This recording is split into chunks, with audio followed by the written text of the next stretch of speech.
अगर आप इस कहानी का पहला भाग देखना चाहते हैं तो उसका लिंक मैं आपको डिस्क्रिप्शन बॉक्स में दे दूंगी और साथ में कमेंट बॉक्स में पिन भी कर दूंगी, तो आप वहां से जाकर देख सकते हैं। धैर्य के पापा का बिजनेस दिनों दिन डूब रहा था। उनकी भैंसों की गिनती दिन ब दिन घटती जा रही थी।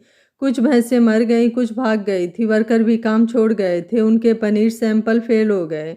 मतलब हर तरफ से नुकसान हो रहा था। मीडिया में इसे सब बत्रा का जुल्म बता रहे थे। कह रहे थे कि एक ज़मीन के पीछे छोटी कंपनी खत्म कर दी। एक तो यहाँ तक कह रही थी कि बड़ी मछली ने छोटी मछली को निगल लिया। बत्रा परिवार परिवार की मालकिन की मौत के शोक में था। उन्हें इन खबरों से कोई लेना देना नहीं था। अनीसा की मम्मी का संस्कार हो गया था। घर में मातम छाया हुआ था। रिश्तेदार और जान पहचान वाले आ जा रहे थे।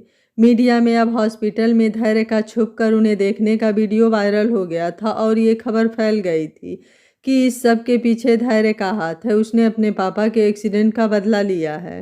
कोई कह रहा था कि ये कर्मों का फल है, जैसी करनी वैसी भरनी। बत्रा निवास में एक गौरव ही था जिसे थोड़ा होश था। उसने अपने पापा के असिस्टेंट अशोक से कहा, अंकल जितनी जल्दी हो सके मेरी मम्मी के मौत के पीछे की सच्चाई का पता लगाओ।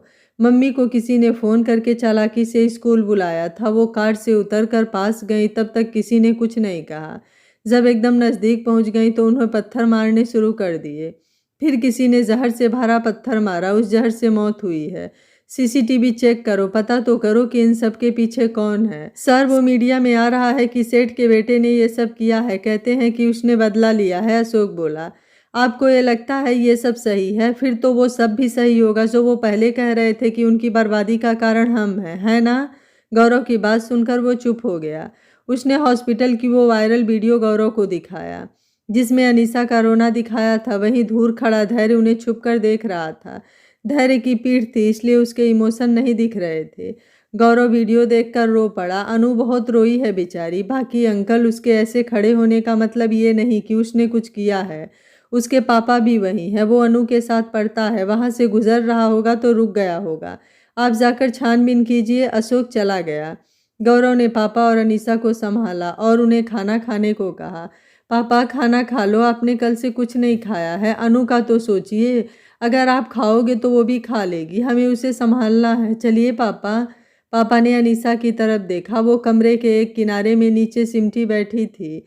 पापा ने उसके कंधे पर हाथ रखा तो वो एकदम से कांप गई। उसने मुंह उठाकर पापा की तरफ देखा और बोली, पापा आई एम सॉरी। मम्मी मेरी वजह से मारी गई। मेरी किस्मत ही खराब है। मुझे गुरुजी ने बताया था मुझे उससे नहीं मिलना चाहिए था। मैं फिर भी गई, इसलिए मम्मी मारी गई। वो जोर जोर से रोने लगी। ना मेरा पुत्र, तूने कुछ नहीं किया। मेरा पुत्र तो बहुत किस्मत वाला है, पापा ने उसे गले लगाकर कहा। गौरव ने भी उसके बालों पर हाथ फेरते हुए कहा, पगली तू ऐसा क्यों बोल रही है? तू तो जान है हम सब की। तेरी वजह से किसी की जान कैसे जा सकती है? हाँ पुत्र, ये सब उस रब की मर्जी। उसके आगे हमारा कोई जोर नहीं है। वो जो चाहता है, जैसा चाहता है वैसा ही करता है। जब कुछ अच्छा होता है तो हम कहते हैं कि सब उसका किया है, तो कुछ बुरा हम कैसे कर सकते हैं पुत्र जी? वो जो भी करता है उसी में खुश रहना चाहिए, पापा ने समझाया। फिर अनीसा को पकड़कर साइड वाले कमरे में नीचे बैठकर खाना खाने लगे। अनीसा को मम्मी की याद आ गई कि मम्मी कैसे सबके लिए खाना परोसती थी। खासकर अनीसा को तो माँ खाना थाल में डालने के बाद खिलाती भी खुद थी। अनीसा की आंखों से आंसू निकल पड़े।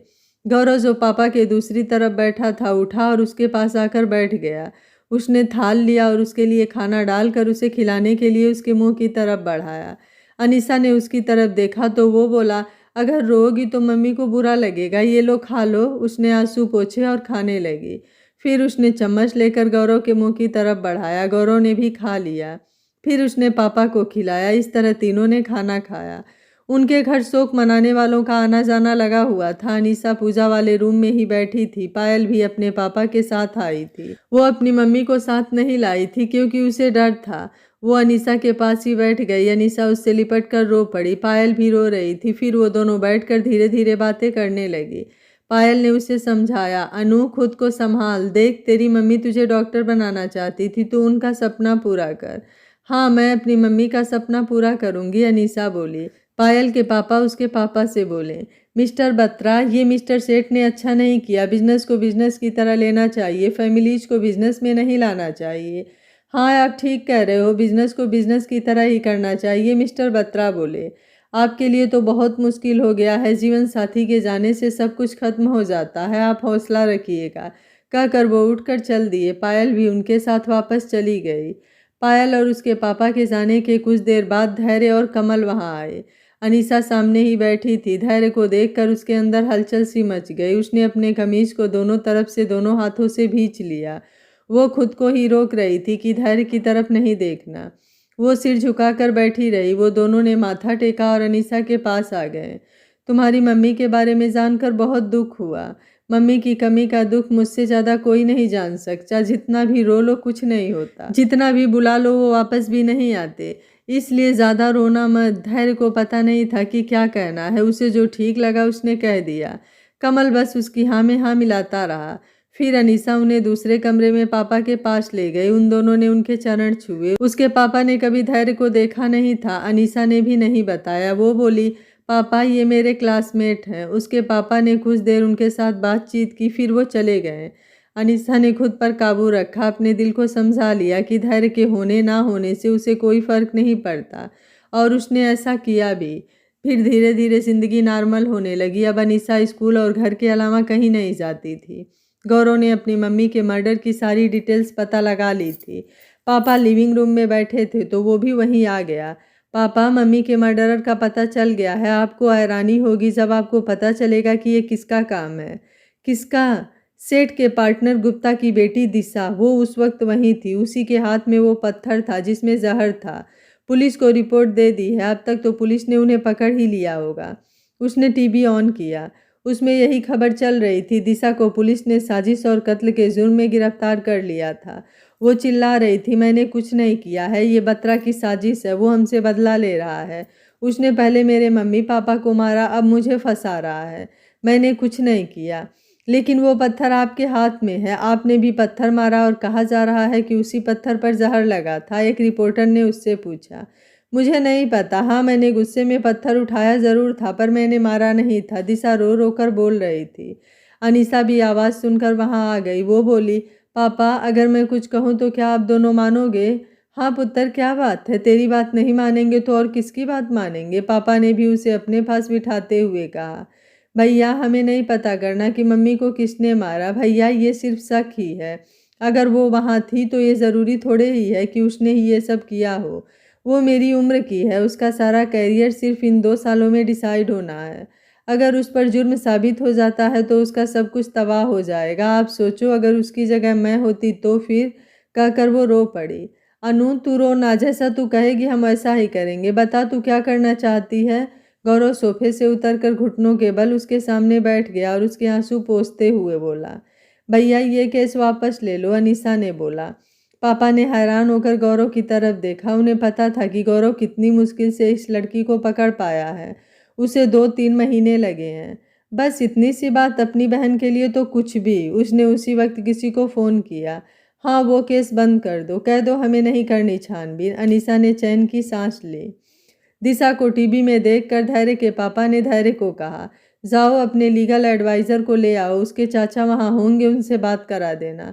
पापा, मैंने वो वीडियो देखा है। सच में इसने ही वो जहर वाला पत्थर मारा है। इस उम्र में ये सब करना ठीक नहीं है ना? धैर्य बोला। बेटा, अब बात वो नहीं है। वो मेरे दोस्त की बेटी है जो इस दुनिया में नहीं है। उसका अब कोई नहीं है, इसलिए हमें उसका सहारा बनना होगा, उसके पापा बोले। तब धैर्य अपने एडवाइज़र को लेकर पुलिस स्टेशन पहुंच गया। दिशा के चाचा पुलिस से बोले, देखिए मासूम बच्ची है, इसने कुछ नहीं किया, आप प्लीज़ इन्हें छोड़ दीजिए।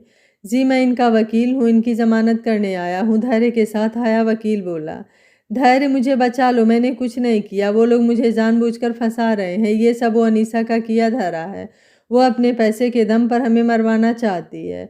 सामने एक छोटी जेल में बंद दिशा चिल्ला रही थी। धैर्य कुछ नहीं बोला, साइड में खड़ा रहा। वकील और दिशा के चाचा पुलिस से बहस करते रहे।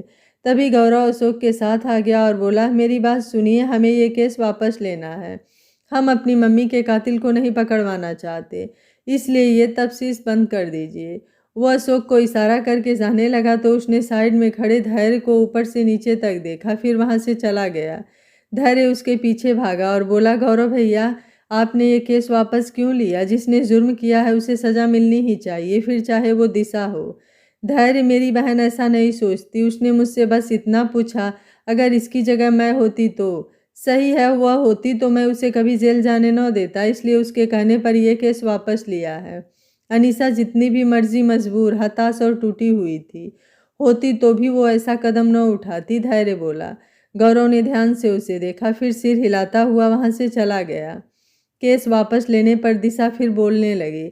ये सब कुछ वो जानबूझकर कर रही है, खुद ही पहले फंसा दिया, खुद ही बचाने आ गई। ये खुद को समझती क्या है? दिशा, किसी का एहसान न मान सको तो न मानो, पर इस तरह बेगैरत ना बनो। चाहे जो भी हो, उसने तुझे बचाया है, कहकर धैर्य वहां से चला गया। दिशा पैर पटकती रह गई। बाद के इन 1.5 सालों में अनीसा ने धैर्य को कभी नहीं देखा, पर धैर्य हर रोज उसके स्कूल के बाहर आता और चोरी छिपे उसकी तस्वीरें खींचता। कई बार अनीसा को लगता कि कोई उसे देख रहा है, वो पीछे मुड़ती पर वो छुप जाता। अनीसा को लगता ये उसका वहम होगा। उनके 12वीं का रिजल्ट आ गया था। अनीसा ने हमेशा की तरह स्कूल में टॉप किया था। वो स्कूल से वापस आ रही थी तो उसे गेट से आता धैर्य दिखा। वो उसे इतने सालों बाद देखकर हैरान हो गई। वो अब जवान हो गया था, पहले से लंबा और हैंडसम हो गया था। वो उसे देखती ही रह गई। वो उसके पास आकर रुका। कैसी हो अनीसा? मैं ठीक हूँ, तुम बताओ, तुम यहाँ कैसे? वो एक काम से आया था। बधाई हो, तुम पास हो गई। आगे क्या करने का इरादा है? मैं अपने पापा की तरह बिजनेसमैन बनना चाहती हूँ, उसी के लिए स्टडी करूँगी। ये फील्ड बहुत ही खतरनाक है, कुछ और कर लो, जैसे टीचर, डॉक्टर या फिजियोथेरेपिस्ट।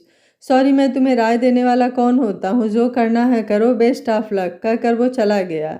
1 मिनट, एक सलाह मैं भी दूँ? तुम गाते बहुत अच्छा हो, अपना म्यूजिक एल्बम निकालना, मैं सुनूंगी। फिर वो अपने रास्ते और धैर्य अपने रास्ते चला गया। अनीसा उसी के बारे में सोचती रही। धैर्य को देखकर उसके लिए उसका प्यार फिर से जाग गया। इधर बत्रा निवास में, पुत्र बता तेरे को क्या चाहिए? तू जो मांगेगी मैं दूंगा, पापा बोले। पापा बोल ही रहे थे कि उनका फोन बजने लगा। गौरव का फोन था। उन्होंने उठाया तो दूसरी तरफ से कोई और ही बोला। अंकल जी, मैं गौरव का फ्रेंड बोल रहा हूँ, उसका एक्सीडेंट हो गया है। क्या? ये कैसे हुआ? अच्छा, मुझे एड्रेस भेजो, मैं आता हूँ। पापा परेशान से खड़े हुए। क्या हुआ पापा? अनीसा ने उन्हें परेशान देखकर पूछा। वो गौरव के फ्रेंड का फोन आया था, वो कह रहा था उसका एक्सीडेंट हो गया है, मैं देख कर आता हूँ। घबराहट में उनके हाथ पैर कांप रहे थे। अनीसा भी उनके साथ चल दी। ड्राइवर जल्दी से कार ले आया। कुछ देर में हॉस्पिटल पहुंच गए। ये इन्हीं का हॉस्पिटल था तो सब उन्हें जानते थे। वो उन्हें गौरव के पास ले चले। अनीसा की आंखों के आगे उसकी मम्मी की मौत का सीन घूमने लगा। वो जल्दी से इमरजेंसी वार्ड में पहुंच गई। वहां उन्हें एक रूम में गौरव मिल गया। उसकी बाजू टूटी हुई थी और हल्की फुल्की चोटें लगी हुई थी। अनीसा उसे देखकर रो पड़ी। यार, तू अब बड़ी हो गई है, ऐसे रोया न कर। ठीक हूँ मैं, कुछ नहीं हुआ मुझे, बस ये प्लास्टर कराकर घर चला जाऊंगा। इसने यूं ही फ़ोन कर दिया, मैंने तो घर आकर ही बताना था, उसने उसके बालों पर हाथ फेरते हुए कहा। पापा ने गहरी सांस छोड़ी। अब उनकी जान में जान आई। वो निढाल होकर कुर्सी पर बैठ गए। तू कार धीरे नहीं चला सकता? तेरा कार चलाना ही बंद करता हूँ, पापा गुस्से से बोले। अरे नहीं पापा, गलती मेरी नहीं थी। मैं तो अनु के स्कूल जा रहा था, तभी कार के आगे कुत्ता आ गया। उसे बचाने के चक्कर में कार पेड़ से टकरा गई, गौरव ने बताया। बस वैसे भी तेरी बाजू टूट गई है, अब तू कार नहीं चला सकता, ड्राइवर लेके जाया कर, पापा गुस्से से बोले। वो बेशक गुस्से हो रहे थे, पर असल में वो गौरव से बहुत प्यार करते थे, इसलिए गुस्सा हो रहे थे। ओके, गौरव कुछ और बोलने लगा था, पर अनीसा ने उसे चुप रहने का इशारा किया तो वो चुप हो गया।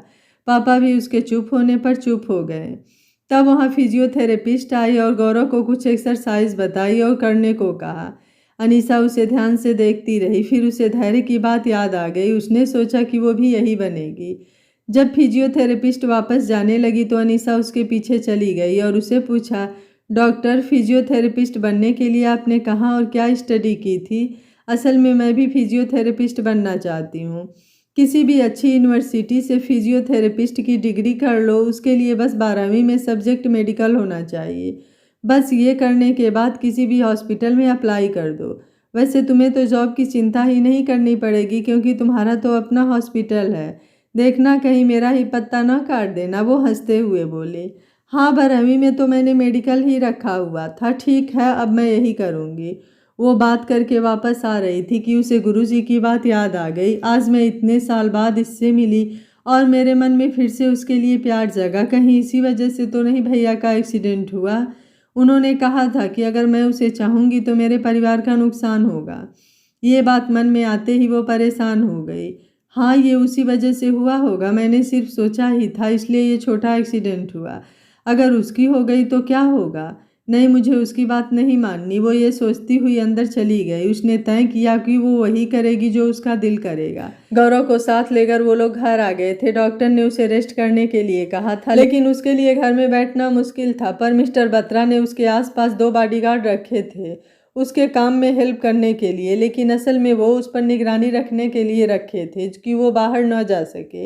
एक दिन डिनर के वक्त अनीसा अपने पापा से बोली, पापा, मैंने तय किया है कि मैं आपकी तरह बिजनेस सीव करूँगी। ठीक है, जैसी तेरी मर्जी पुत्र, पर अभी यूनिवर्सिटी में एडमिशन ले लो, गौरव भी वहीं है। हाँ, मैं हूँ, वहाँ तेरी केयर कर लूँगा, गौरव बोला। पापा, भैया प्लीज़ मुझे यहाँ नहीं रहना, मैं बाहर जाना चाहती हूँ, मैं बाहर स्टडी करना चाहती हूँ, अनीसा बोली। लेकिन बेटा, हमसे दूर तू कैसे रहेगी, हमारा दिल भी नहीं लगेगा। कोई बात नहीं पापा, इसे जाने दो, करने दो जो ये करना चाहती है, गौरव बोला। वो पढ़ने के लिए लंदन चली गई। पायल भी उसके साथ ही गई। दोनों ने एक ही कॉलेज में एडमिशन लिया था, पर पायल फैशन डिज़ाइनिंग का कोर्स कर रही थी। दोनों ने एक फ्लैट किराए पर ले लिया था। अनीसा के पापा ही फ्लैट खरीद सकते थे, पर अनीसा नहीं मानी। वो कहती कि पढ़ाई खत्म होने के बाद उस फ्लैट का क्या होगा, उसे ये फिजूल खर्ची लगती थी। उन्हें सेट होने में 2-3 दिन लगे। कॉलेज हफ्ते बाद जाना था। इधर इंडिया में धैर्य के पापा पहले से ठीक हो गए थे, पर एक्सीडेंट के वक्त उनके रीढ़ की हड्डी पर चोट लगी, जिस वजह से उनकी एक टांग नहीं चलती थी। उनका बिजनेस बिल्कुल ठप हो गया था। उन्होंने अपना बड़ा घर बेच दिया और छोटे घर में रहने लगे। बेटा, मैं बहुत शर्मिंदा हूँ कि हमें वो घर बेचना पड़ा। मैं तुम्हारे लिए कुछ नहीं कर सका। मैं वो लाचार बाप जो अपने बच्चे को सहारा देने की जगह खुद उससे सहारा मांगता हूँ। पापा, आप चिंता न करें, मैं हूँ ना, हम नए सिरे से दोबारा अपना बिजनेस शुरू करेंगे, धैर्य बोला। धैर्य ने अपने पापा की हेल्थ से कमल के साथ मिलकर एक कंपनी खोली। शुरू शुरू में पैसों की कमी के कारण बहुत दिक्कतें आई, लेकिन हर बार जब उन्हें पैसों की ज़रूरत होती कमल ले आता। कमल के पापा भी बिजनेसमैन थे, सो कभी धैर्य ने उससे पूछा नहीं कि पैसे कहाँ से आ रहे हैं। लेकिन इसने अपने पापा की तरह भैंसें नहीं खरीदी, सिर्फ गांव से दूध लेकर प्रोडक्ट बनाते थे। धीरे धीरे बहुत प्रॉफिट होने लगा। नए कस्टमर्स जुड़े तो पुराने भी वापस आ गए। अब ये अपने पापा के टाइम से भी ज़्यादा कमाने लगे। धैर्य ने कमल के पैसे वापस किया तो कमल बोला, यार ये मेरे पैसे नहीं है, ये मेरे एक दोस्त ने दिए थे जो विदेश में है। उसे पैसों की कोई कमी नहीं है, इसलिए उसने मुझे रखने को दिए थे। नहीं, हम किसी के पैसे ऐसे नहीं रख सकते। क्यों ना हम ऐसा करें, हमारी कंपनी के 2 पार्टनर हैं, हम 3 कर लेते हैं। हर बार उसके पैसों से बराबर शेयर ले लिया करेंगे और प्रॉफिट उसके खाते में डाल दिया करेंगे। कल को वो अगर मुसीबत में हो तो हम उसे दे देंगे। चलो ठीक है, अब से हम 3 पार्टनर हुए। उसका नाम क्या है? अनी। कहकर वो एकदम चुप हो गया। फिर बोला, अनिल। ओह, मैं कुछ और ही समझा था, पर वो कैसे हो सकती है? उन्होंने अब नया घर खरीद लिया और पापा के लिए केयर टेकर भी रख लिया। गौरव भी अब पापा के साथ बिजनेस संभालने लगा था। वो पहले ही अमीर थे। उनके हॉस्पिटल की ब्रांचेज कई शहरों में थी। पापा ने गौरव को केरल की ब्रांच संभालने के लिए भेज दिया। वो वहाँ पर सारा काम देखता था। वो एक दिन जा रहा था कि उसे सड़क किनारे एक लड़की खड़ी देखी जो लिफ्ट मांग रही थी।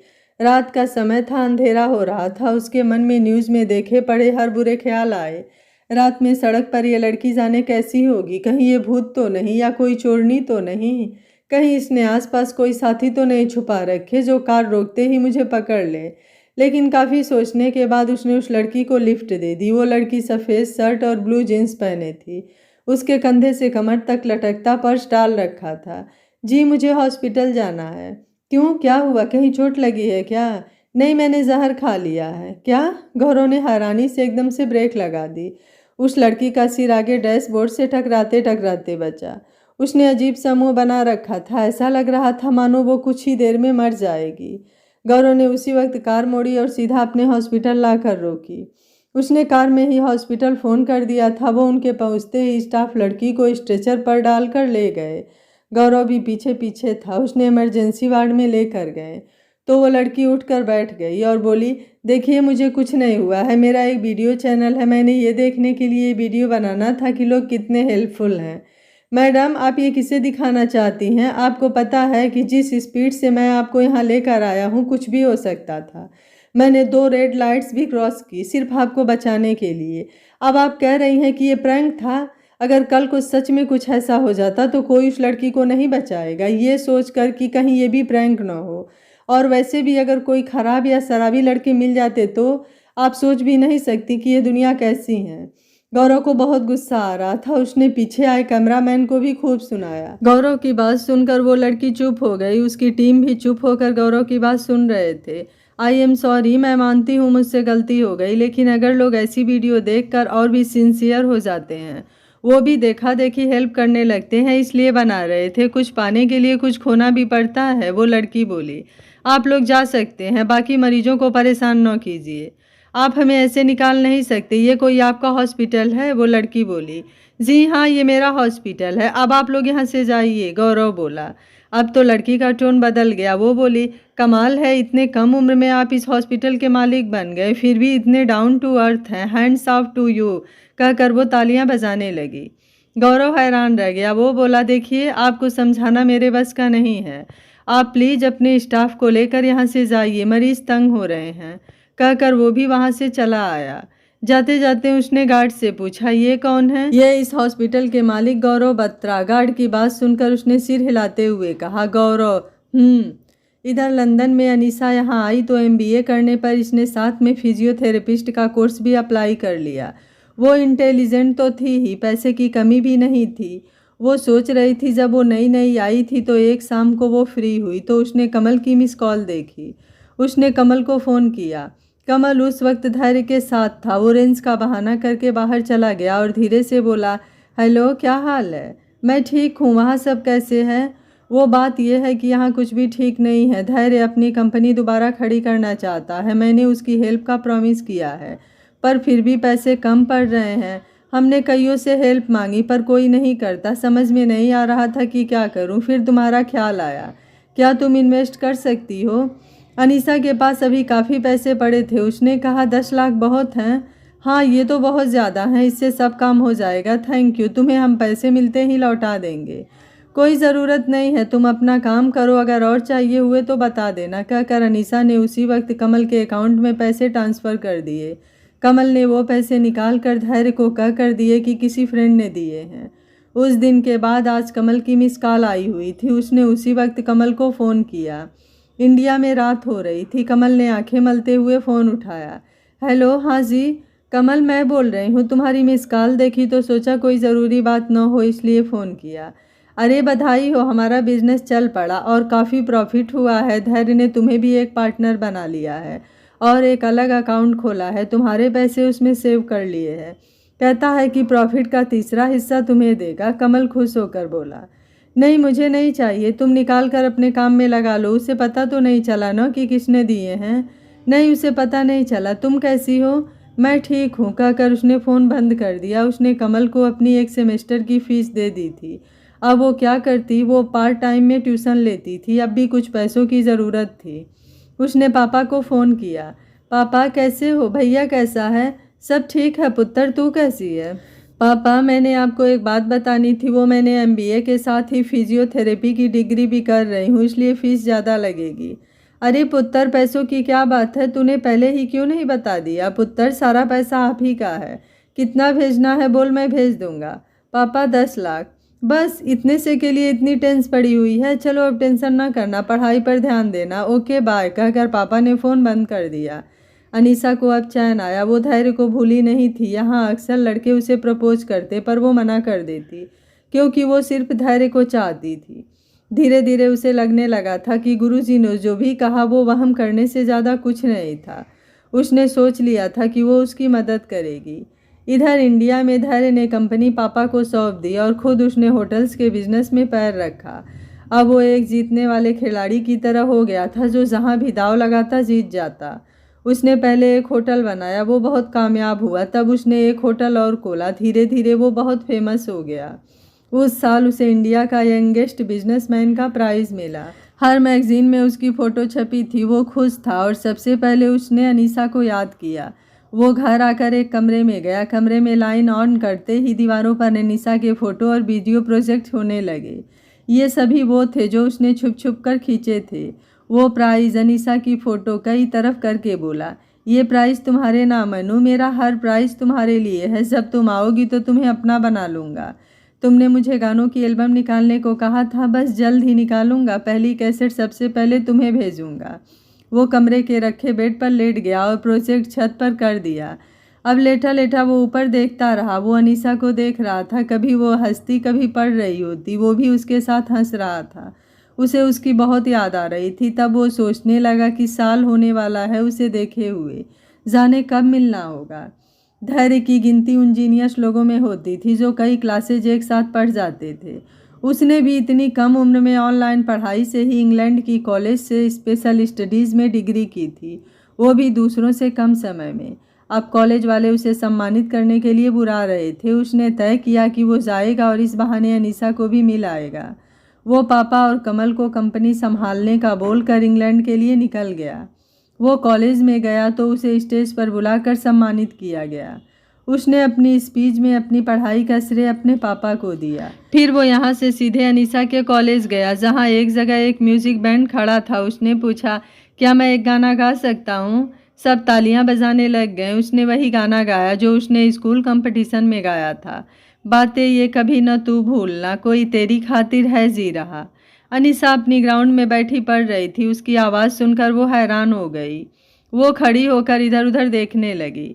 तभी दूर उसे भीड़ दिखी। वो भी उस तरफ भाग ली। वो भीड़ को पार करके आगे आई तो धैर्य को गाना गाते देख हैरान रह गई। धैर्य की नज़र भी उस पर गई और वहीं रुक गई। दोनों को एक दूसरे को बिना पलक झपकाए देख रहे थे। गाना खत्म होते ही धैर्य ने उसकी तरफ देखा, पर उसे वो दिखी नहीं। उसे लगा कि उसका वहम होगा, और अनीसा भी यही सोचकर लौट आई कि उसका वहम होगा। वो यहाँ कैसे आ सकता है? अगर आता तो कमल उसे ज़रूर बता देता। वो धीरे धीरे वापस आ रही थी, तभी किसी ने पीछे से आवाज़ दी, अनीसा। वो इस आवाज़ को पहचानती थी, या यूं कहें कि दीवानी थी इस आवाज़ की। वो एकदम से पीछे मुड़ी। धैर्य खड़ा उसे देख रहा था। वो उसके पास आया। कैसी हो? मैं ठीक हूँ, तुम कैसे हो और यहाँ कैसे? अनीसा ने अपनी आवाज़ से अपने जज्बात छुपाते हुए बोली। धैर्य ने डिग्री निकाल कर उसकी तरफ बढ़ा दी। ये लेने आया था। ओह कॉन्ग्रेट्स, अनीसा बोली। अनीसा मैं चलता हूँ। वो चाहता था कि अनीसा उसे रोक ले। अनीसा भी उसे रोकना चाहती थी, पर वो डरती थी कि कहीं ये ऐसा न समझे कि मैं इसे जानबूझकर रोक रही हूँ। न ही वो उसे जाने के लिए कह सकी। कितने दिन के लिए आए थे? फिर अनीसा ने पूछा। हफ्ते भर के लिए, आज दूसरा दिन है, धैर्य बोला। अच्छा, तुम्हें कोई अच्छा कैफ़े पता है? चलो बैठकर कॉफ़ी पीते हैं, मेरी तरफ से ट्रीट सही। अनीसा उसे अपने साथ ले गई। उसे पायल भी याद नहीं आई। वो दोनों एक कैफ़े में आकर बैठ गए। स्टडी ठीक चल रही है? हाँ, वहाँ सब ठीक है? अनीसा ने पूछा। हाँ, सब बढ़िया है। तुम्हारे पापा भी ठीक है? मैं बिजनेस के सिलसिले में उनसे मिलता रहता हूँ। धैर्य ने उसे ध्यान से देखा। पहले से कमज़ोर हो गई थी, चेहरे पर पहली सी चमक नहीं रही थी। अनीसा, तुम खुश नहीं हो क्या? नहीं, किसने कहा? मैं अपने पसंद के कॉलेज में अपनी पसंद की पढ़ाई कर रही हूँ, ठीक कैसे नहीं होंगी? देखो, खुद को इतना मत थकाओ। चेहरा पीला पड़ गया है। पढ़ाई ज़रूरी है, पर सेहत उससे भी ज़रूरी है। अनीसा ने बस इतना कहा। कॉफ़ी कब की ख़त्म हो गई थी। वो दोनों उठे और जाने लगे। धैर्य कार से आया था। ये कार उसके एक दोस्त की थी। तुम्हें कहीं छोड़ दूँ? धैर्य बोला। अनीसा कहना चाहती थी छोड़ तो दिया, और कितना छोड़ोगे, पर उसने खुद पर काबू रख कर कहा, नहीं, मैं भी कॉलेज में पायल का इंतज़ार करूँगी, हम साथ ही आती जाती हैं। ओह अच्छा, बाय। मैं जाने से पहले फिर मिलने आऊँगा। उसने कार का दरवाज़ा खोला। वो बैठने ही वाला था कि अचानक से पीछे मुड़ा और अनीसा को गले लगा लिया। अनीसा को कुछ समझ नहीं आया। वो बेजान से पुतले की तरह खड़ी रही। कुछ देर बाद धैर्य ने उसे छोड़ा और कार में बैठकर बिना उसकी तरफ देखे चला गया। वो वहीं खड़ी हैरान सी यही सोचते रही कि ये क्या हुआ। धैर्य वापसी में बहुत खुश था। वो कार के मिरर में दूर होती हुई अनीसा को देख रहा था। वो अपने होटल आ गया। वो खुशी में गाना गा रहा था।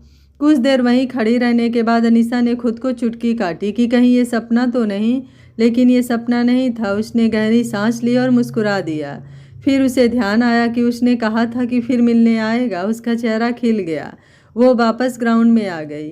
वो धैर्य की बातों में खोई हुई थी। तभी पायल ने उसके सिर पर किताब मारी और बोली, कहाँ खोई है? कब से पुकार रही हूँ।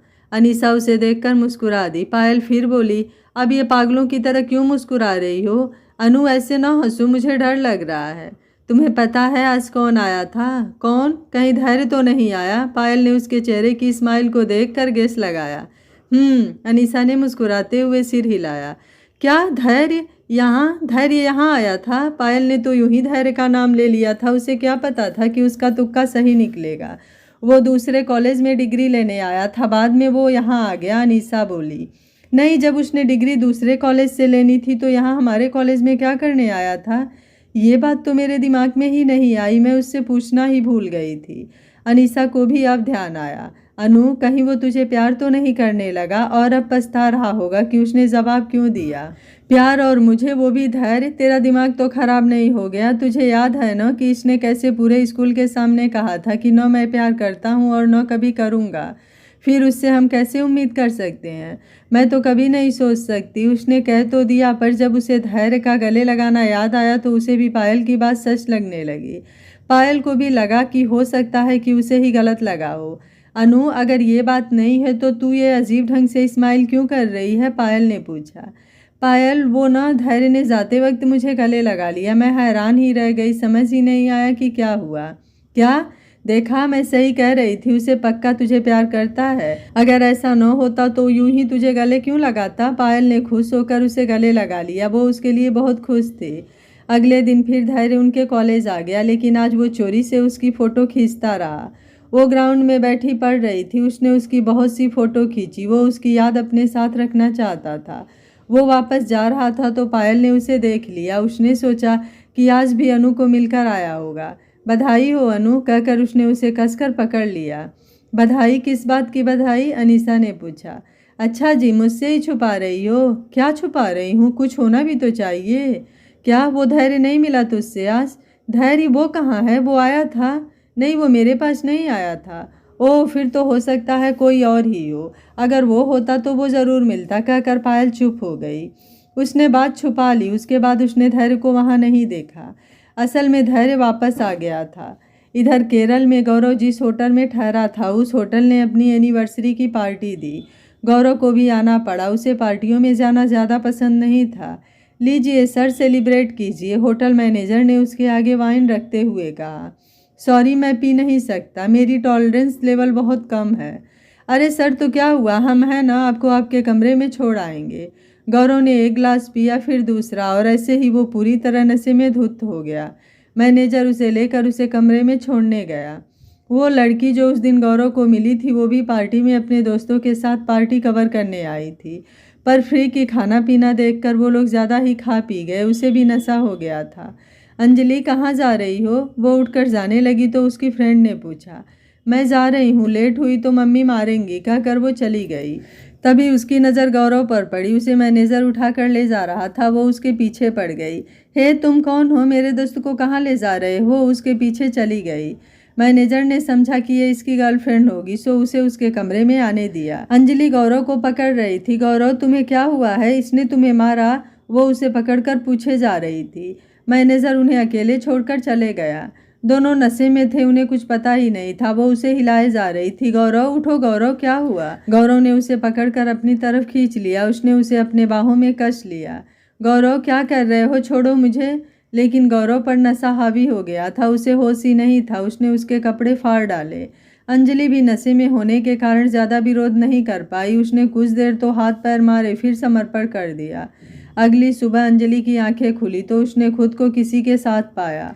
वो हड़बड़ा कर उठी। वहाँ का नज़ारा देखकर दंग रह गई। वो बहुत रोने लगी। ये क्या हो गया? उसे खुद पर बहुत गुस्सा आ रहा था। उसे गौरव की उस दिन की बातें याद आई। वो कह रहा था कि उसे इस जैसी लड़कियां पसंद नहीं हैं। अब ये अगर इसे रात की बात बताएगी तो वो उसी का कसूर निकालेगा। ये सोचकर वो उठी और वहाँ अलमारी से गौरव के कपड़े लेकर पहन लिए। गौरव उससे लंबा था तो कपड़े बड़े थे, पर कुछ न होने से कुछ होना ठीक होता है। वो चुपचाप कपड़े बदल कर अपने कपड़े उठाकर वहाँ से चली गई। जब गौरव उठा तो दोपहर हो चुकी थी। उसका सिर भारी हो रहा था। वो उठकर बैठा तो उसके हाथ में कुछ चुभा। उसने उठाकर देखा तो ये रिंग थी, किसी लड़की की रिंग। वो रिंग को ध्यान से देखने लगा तो उसे याद आया कि ये रिंग उस वीडियो बनाने वाली लड़की के हाथ में थी, पर उसे समझ नहीं आ रहा था कि ये उसके हाथ में कैसे आ गई। यहाँ उसके बेड पर क्या कर रही है? उसने कल के बारे में सोचना शुरू किया तो उसे याद आया कि वो लड़की उसे छेड़े जा रही थी। वो उसे दूर हटने को कह रही थी और छोड़ने को कह रही थी, पर इसने उसकी एक न सुनी। सब याद आते ही वो उठकर उसे ढूंढने लगा। उसने टॉयलेट चेक किया पर वो कहीं नहीं थी। गौरव जल्दी से नहा धोकर नीचे आया और बोला, कल रात मेरे कमरे में कौन आया था? सर, वो आपकी कोई फ्रेंड थी। वो मुझसे लड़ रही थी कि मैं आपको कहाँ ले जा रही हूँ, सो मैंने आप दोनों को अकेला छोड़ दिया, मैनेजर बोला। गौरव ने मैनेजर की बातों से अंदाजा लगाया कि वो वही मीडिया वाली लड़की होगी। उसने उसका चैनल खोलकर मैनेजर को दिखाया और पूछा, ये लड़की थी क्या? जी सर, यही लड़की थी। मैनेजर फोटो देखते ही पहचान गया। गौरव ने उस लड़की को बहुत ढूंढा पर वो नहीं मिली। अजीब बात यह थी कि गौरव को उसको नाम तक नहीं पता था। उसके चैनल में भी उसका नाम नहीं था, वो किसी लड़के के नाम से था। वो चैनल दिखाकर उसे ढूंढता फिरा पर मिला कुछ नहीं। फिर एक सुबह उठा तो वो चैनल भी गायब हो गया। उसके पास अब उस लड़की की फोटो भी नहीं थी। धैर्य भी इंग्लैंड से वापस आ गया। धीरे धीरे करके दिन, महीने, साल और साल कब 6 साल में परिवर्तित हो गए किसी को पता ही नहीं चला। 6 साल बाद अनीसा और पायल इंडिया वापस आ गई थी। गौरव उसे लेने आया था। गौरव से गले लगकर वो बहुत रोई। वो चुप होने पर बोली, भैया आपको देखे 1 साल हो गया। मैं तो कब का मिलने आ जाता पर तुमने ही मना कर रखा था। गौरव ने कहा, असल में मैं अपने पढ़ाई पर फोकस करना चाहती थी। बस लास्ट ईयर था, मैं नहीं चाहती थी कि आपके आने से मेरा ध्यान भटके। दिल तो मेरा भी करता था आप लोगों से मिलने का, पर जब आप मिलकर वापस आ जाते थे तो मन ज़्यादा डिस्टर्ब होता था, इसलिए इस साल मना कर दिया था। अनीसा बोली, चल अब आ गई तो अब मुझे पापा को कम झेलना पड़ेगा। तुम्हें पता है वो तुम्हारे जाने के बाद चिड़चिड़े हो गए हैं। बस ये नहीं किया वो नहीं किया, मैं तो बाहर निकल जाता था। अब तुम ही संभालना। आप दोनों सुधर नहीं सकते हो। अब मैं आ गई हूँ ना, अब आप लोगों को सेट कर दूंगी। पापा को बताया तो नहीं? अनीसा ने हंसते हुए कहा, नहीं, अब सीधे कंपनी चलते हैं, पापा सरप्राइज हो जाएंगे। उन्हें नहीं पता था कि सड़क की दूसरी तरफ एक महंगी सी काले शीशे वाली कार में बैठा, काला चश्मा लगाए बैठा कोई उनकी तरफ ही देख रहा था। उसकी नज़र एक पल के लिए भी अनीसा के चेहरे से नहीं हट रही थी। वो कभी रोती कभी हंसती उस लड़की की तरफ देख रहा था। उसने आंखों से चश्मा उतार कर अपनी नम आंखें साफ की और मुस्कुरा दिया। ये धैर्य था। वो अब और जवान हो गया था और पहले से भी ज़्यादा हैंडसम हो गया था। उसके चेहरे पर एक कड़कपन था जो उसकी मेहनत को दिखाता था। उसका दिल कर रहा था कि वो अनीसा को जाकर गले लगा ले, पर वो क्या करे। उसने खुद ही उसे जवाब दे दिया था। वो अनीसा से 4 साल पहले मिलकर आया था, पर असल में वो हर साल जाता था और उसे दूर से देखता रहता और चोरी छुपे फ़ोटोज़ खींचता। आज उसे यहाँ देखकर वो बहुत खुश था। अब वो उसे रोज़ देख सकेगा। उनके जाते ही वो भी वहाँ से चला गया। इधर बत्रा ग्रुप में वो लोग कंपनी में पहुँचे तो अनीसा ने अपने मुंह पर मास्क लगा लिया ताकि कोई पापा को बता न दे। वो लोग सीधे पापा के ऑफिस आ गए। वो बिना नॉक किए एंटर कर गए। पापा फाइल चेक कर रहे थे। उन्होंने गुस्से से सिर उठाया और बोले, तुम्हें कितनी बार कहा है कि नॉक करके आया करो। उन्हें पता था कि ये गौरव ही होगा, इसके अलावा किसी में इतना दम नहीं है। जब पापा ने देखा कि गौरव के साथ कोई लड़की है, वो उठ के उसकी तरफ आए। अनु, अनु कब आई, मुझे बताया नहीं। वो मेरा पुत्र आ गया, कहकर वो उन्होंने उसे गले लगा लिया। पापा, मैंने तो मुँह छुपा रखा था, आपने कैसे पहचाना? अनीसा बोली, मैं अपने पुत्र को कैसे नहीं पहचानूंगा? मैं तो तुम्हें करोड़ों में भी पहचान लूँगा। पापा उसके चेहरे को दोनों हाथों में लेकर प्यार से देखते हुए बोले। फिर वो लोग कुछ देर तक बैठकर बातें करते रहे। फिर उनके घर आ गए। धैर्य अब बहुत बड़ा बिजनेसमैन बन गया था। उसके इंडिया भर में कई होटल थे। वो होटल बिजनेस का बादशाह बन गया था। इसके अलावा भी उसने कई बिजनेस थे। इंडिया के टॉप बिजनेसमैन में उसका नाम आने लगा था। दुनिया भर के बिजनेसमैन की नज़रें उस पर टिकी थी। हर कोई अपनी बेटी का रिश्ता धैर्य से करना चाहता था। हर कोई बहाने से इसके पापा से मिलता, पर धैर्य ने साफ मना कर दिया था कि उसने शादी नहीं करनी। उसके पापा उसे हर बार कहते कि तेरी इतनी उम्र हो गई है, अब कर लो, पर वो मना कर देता। उसकी अपने पापा से अक्सर इस बात पर लड़ाई हो जाती। उधर अनीसा के आने की खुशी में उसके पापा ने पार्टी दी। सारे जाने माने बिजनेसमैन अपने लड़कों के साथ आए थे। इसमें धैर्य भी अपने पापा के साथ आया था। अब वो बिल्कुल ठीक हो गए थे। वो अपने पैरों पर चल सकते थे। अनीसा उन्हें देखकर उनके पास आ गई। वो अंकल से मिली। वो अनीसा के पापा से बोले, हेलो मिस्टर बत्रा, बहुत देर बाद मुलाकात हुई है। बधाई हो, आपकी बेटी वापस आ गई। हाँ, वापस आ तो गई है, लोग इसे छीनने भी आ गए हैं। हर कोई इसी आस में आया है कि इससे शादी करेगा, बत्रा ने हंसते हुए कहा। पापा, जब तक भैया शादी नहीं करेंगे मैं भी नहीं करूँगी, अनीसा बोली। उसने देखा कि धैर्य उसी की तरफ देख रहा था। धैर्य की नज़र एक पल के लिए भी उससे नहीं हटी। वो उसके पास आई और उससे पूछा, कैसे हो, कैसा लग रहा हूँ? आप थोड़ा बड़ा हो गया हूँ, अब बचपना नहीं रहा। वो बोला, हाँ मैंने मैगजीन्स में देखा है, बहुत फेमस हो गए हो तुम। मेरे कॉलेज की लड़कियाँ भी मैगजीन्स से फ़ोटो काट काट कर नोटबुक्स में और दीवारों में चिपकाती थीं। और तुम? मेरा मतलब तुम मेरी फ़ोटोज़ नहीं देखती थी? धैर्य ने आंखों को उसके चेहरे पर टिकाए हुए पूछा। देखती थी, उन लड़कियों के पास या लाइब्रेरी में। अब वो कैसे बताए कि वो जल भून जाती थी उन लड़कियों के हाथ में इसकी तस्वीर देखकर। जब वो इसकी तस्वीर को सीने से लगाती थी या चूमती थी तो उसका दिल करता था गोली लेकर सबको एक एक को गोली मार दूं। पर वो धैर्य को ये सब कैसे बताती? ये लो तुम्हारे वापस आने पर मेरी तरफ से गिफ्ट। धैर्य ने एक गिफ्ट पैक उसकी तरफ बढ़ा दिया। सॉरी, हमने सबको गिफ्ट लाने से मना किया है, मैं किसी से गिफ्ट नहीं लूँगी। अनीसा ने गिफ्ट को उसकी तरफ धकेलते हुए कहा, तुम एक बार खोल कर तो देखो, शायद तुम्हारी पसंद का ही कुछ हो। अनीसा के पापा चले गए थे पर धैर्य के पापा वहीं उनके करीब ही थे। वो उन दोनों को देख रहे थे। अपने बेटे की स्माइल देखकर उन्हें भी बहुत खुशी हो रही थी। उन्होंने धैर्य को इतना खुश अपने एक्सीडेंट से पहले देखा था। वो उसे खुश देखकर वो और भी खुश हो गए। उन्होंने अनीसा की तरफ देखा और समझ गए कि उनके बेटे की खुशी सिर्फ अनीसा ही है। अनीसा ने गिफ्ट खोल कर देखा तो वो हैरान रह गई। ये धैर्य की म्यूज़िक एल्बम थी जिसकी सलाह इसने उसे दी थी। अनीसा ने उसकी तरफ देखा और बोली, ये एल्बम? हाँ, तुमने कहा था तो रिकॉर्ड कर ली है, अब तुम आ गई हो तो इसे लॉन्च कर देना। मैं? हाँ तुमने मुझे सलाह दी थी और तुम्हारे कहने पर मैंने ये एल्बम निकाली है, तो अब इसे लॉन्च भी तुम करो, धैर्य ने मुस्कुरा कर कहा।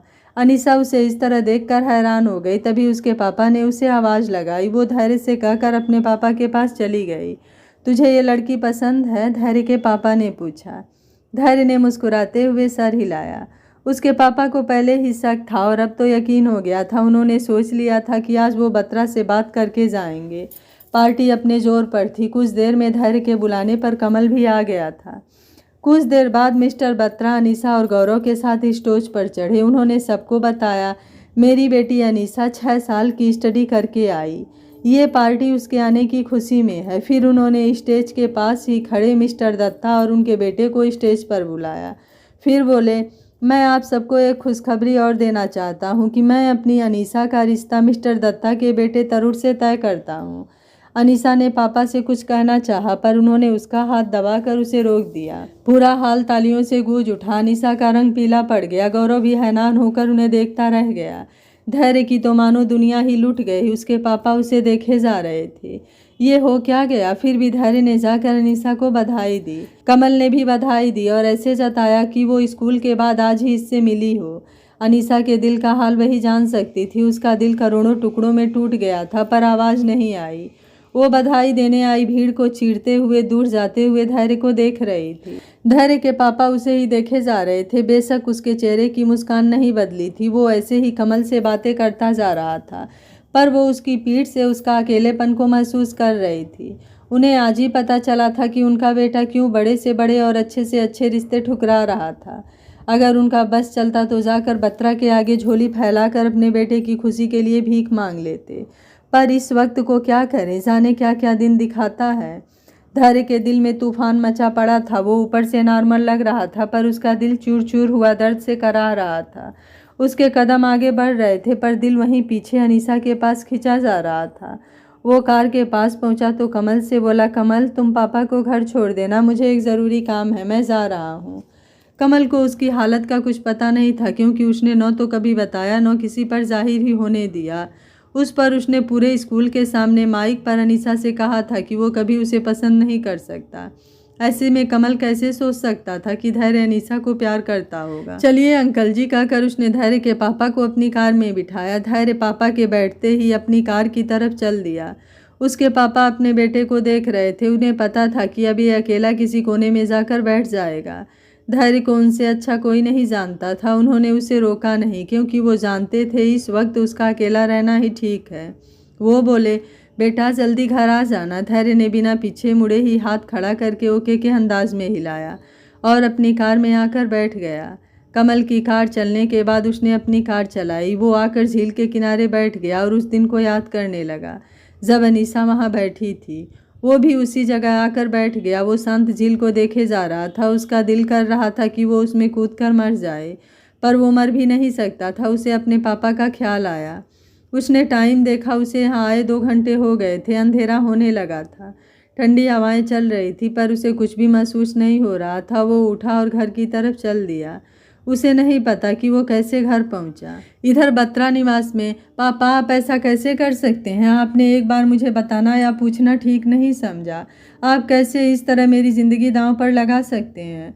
आपने मुझे भी बिजनेस डील ही बना दिया। घर आते ही अनीसा बोल पड़ी, बेटा तुझे पता नहीं है, मैंने जो किया तेरे भले के लिए किया। बाकी तूने ही तो कहा था कि तुझे कोई पसंद नहीं है, तो तेरी शादी के लिए मैंने कई सालों से इसे चुन रखा था। अगर तू कह देती कि तुझे कोई पसंद है तो मैं उससे तेरी शादी करा देता। अब प्रॉब्लम क्या है? उसके पापा ने पूछा। पापा ये मेरी लाइफ है, आप मुझे उसे देखने समझने का मौका तो देते। मैं हाँ करती तब रिश्ते की बात चलाते। इस तरह बिना बताए सबके सामने मुझ पर यह शादी थोप दी। मैं चाह कर भी ना नहीं कर सकी। अनीसा अपने पापा से आज तक ऐसे नहीं बोली थी। उसके पापा को भी गुस्सा आ गया। क्या देखना और क्या समझना, हमारे ज़माने में शादियां ऐसी ही होती थी। तुम्हारी मम्मी को मैंने शादी के बाद ही देखा था। सब कुछ मेरे मम्मी पापा तय कर आए थे। आज तुम लोगों को बातें आती हैं। गलती मेरी ही है, मैंने ही तुम्हें ज़्यादा सिर चढ़ा लिया है। अब मेरी बात भी सुन लो, मेरा फैसला पक्का है, तुम्हारी शादी उसी से होगी। पापा ने अपना फैसला सुना दिया। पापा की बात सुनकर अनीसा सुन्न रह गई थी। उसके पापा ने उससे कभी ऐसे बात नहीं की थी। उसकी आंखों से आंसू बह निकले थे। क्या सीधा शांत धैर्य कभी अनीसा से अपने दिल का इजहार कर पाएगा, या फिर अनीसा की शादी तरुण से हो पाएगी? अनीसा और धैर्य की ज़िंदगी कौन सा नया मोड़ लेगी? जानने के लिए देखते रहिए कहानी का अगला भाग। अगर आपको कहानी अच्छी लग रही है तो वीडियो को लाइक शेयर एंड चैनल को सब्सक्राइब कर लीजिएगा। Thank you for watching. मिलते हैं कहानी के अगले भाग में।